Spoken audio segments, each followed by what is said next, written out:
King David stood at the height of his power, victorious in battle, worshipped by his people, and surrounded by wealth, glory, and favor.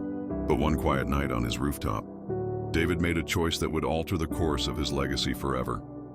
From above the city, he saw a woman bathing. Her name was Bathsheba, the wife of Uriah, one of David's most loyal warriors. David sent for her. He knew she was married. He knew it was wrong, but he did it anyway. Days later, she sent word she was pregnant. David panicked. He tried to cover it up. He summoned Uriah from the battlefield, urging him to go home to his wife, hoping the child could be passed off as his. But Uriah was too loyal. He refused to enjoy the comforts of home while his comrades were still fighting. So David did something darker. He sent Uriah back to the front lines, carrying a sealed letter with his own death warrant inside. Put Uriah where the fighting is fiercest. It read, then pull back and let him fall. Uriah died.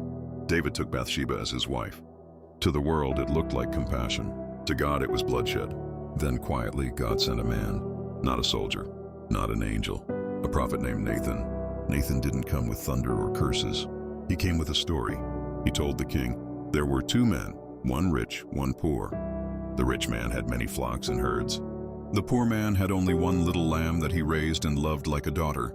When a traveler came to the rich man, he didn't take from his own flock. He took the poor man's lamb and served it.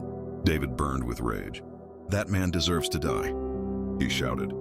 Nathan's eyes didn't flinch. He looked at the king and said, you are the man.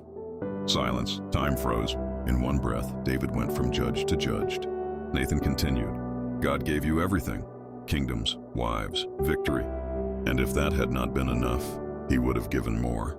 But you took what was not yours. You killed Uriah with the sword of the Ammonites.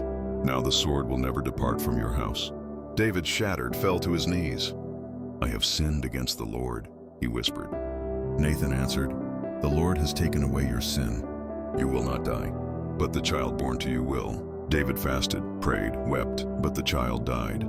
Nathan disappeared from the court for years, but he returned one last time when David's throne was under threat.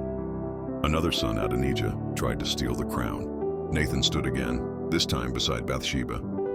They reminded David of his promise that Solomon, Bathsheba's son, was the rightful heir. David declared Solomon king, and so it was.